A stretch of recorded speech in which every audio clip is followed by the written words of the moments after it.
Namaste, Jai Shri Ram. Today's an auspicious day of the installation of the Ram Lala Murti in Ayodhya, beautiful temple.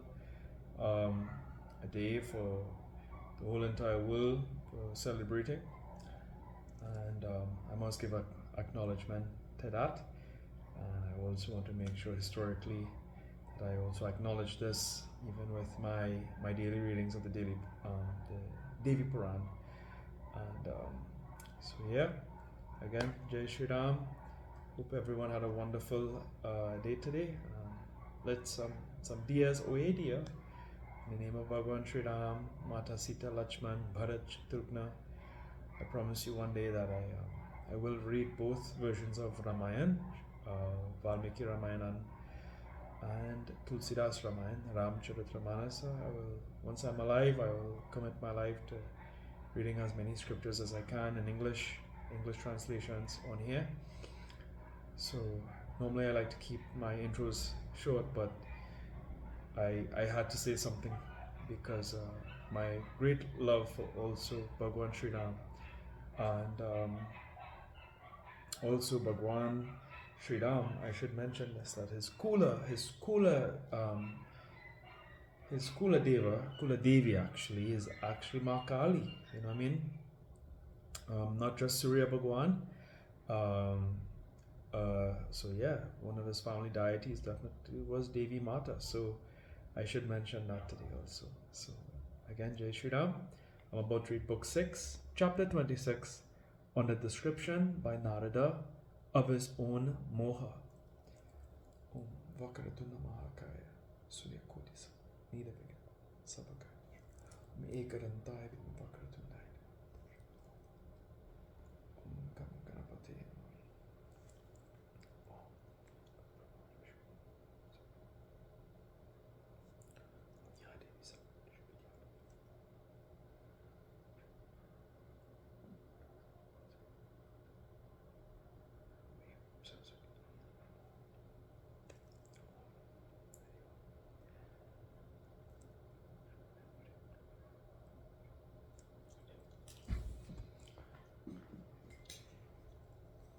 Vyasa said,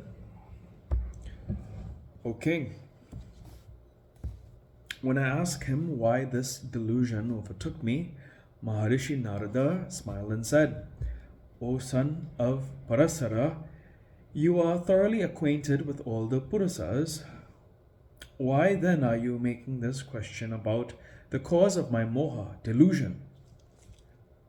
No embodied soul can exist in this samsara without this moha. Brahma, Vishnu, Rudra, and the other devas, Sanaka, Kapila, and the other rishis, all these are surrounded by Maya and are thus traveling in this path of samsara. The people know me as Gyanin,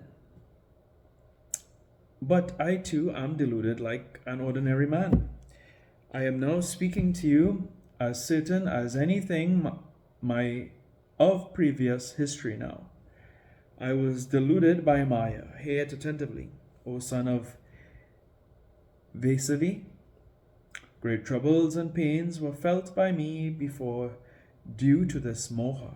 For my wife, one day, Parvata, and I, the two Deva Rishis, went out together from the Devaloka to see the excellent portion of the earth named Bharata, and came to the Marchaloka, or the land of the mortals. We then began to travel other various places and saw the places of pilgrimages and the holy places and the beautiful hermitages of the Munis.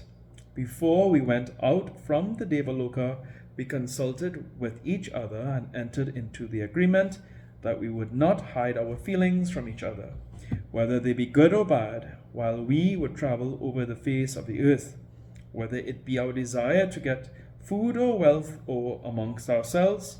Thus making our arrangement, we went out in right earnest as Munis to travel over the face of this earth.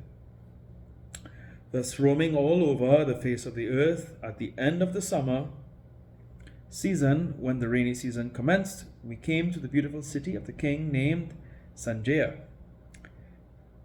The king showed us great respect and worshipped us with devotion. Since then, we remained for 4 months at his house.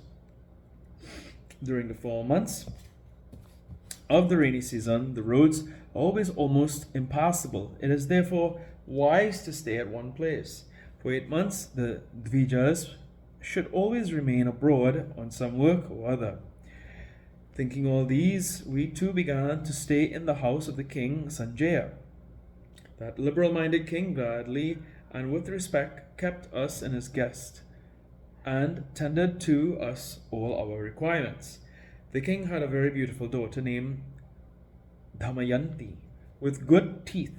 The king ordered her to take care of us. That large-eyed princess of great discrimination was very energetic day and night. She began to serve both of us. In due time, she gave us water for our bath, excellent meat, food, towels, and cleaning and rubbing our faces. In fact, everything what we desired. She kept ready for us whatever we desired. Fans, seats, beds, whatever were necessary for us.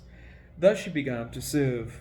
We were also engaged in the study of our Vedas and in those practices that were above approved by the Vedas.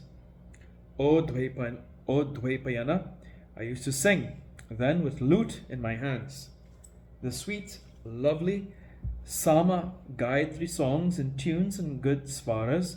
The princess herself appreciated the songs, and when she heard these Sama songs ravishing to one's mind, she became attached to me and showed signs of affection. Day by day, the attachment towards me grew stronger. Seeing her attached to me, my mind also became attached to her. Thus, that princess indulged in amorous sentiments towards me and began to make slight distinctions between the food and other things offered to me and Parvata. I got warm water for my bath, and Parvata used to get cold water. I got nice curds when food was served to me, whereas Parvata got only whey. I got nice white bedding for myself to sleep, and whereas Parvata had merely a dirty sheet to lie on. Thus the princess began to serve me with great love and devotion, but not so she served Parvata. The fair lady began to look at me with eyes of love, not so towards Parvata. Parvata was very much surprised to see all this and thought within himself, "What is this?" Parvata then asked me in private, "O Narada, speak out to me truly in detail." The princess shews with much gladness and affection her deep love towards you. She serves you with dainty dishes, but she behaves not so with me. I therefore suspect, when I see all these distinctions made between you and me, that the daughter of the king Sanjaya wants with her heart and soul to make you her husband, and you also want to make her your wife. I have come to know this by signs and symptoms, for affection and love reigning inside can be made out by outward expressions of eyes and face, whatever this be. O Muni, now truly speak to me, do never tell a lie.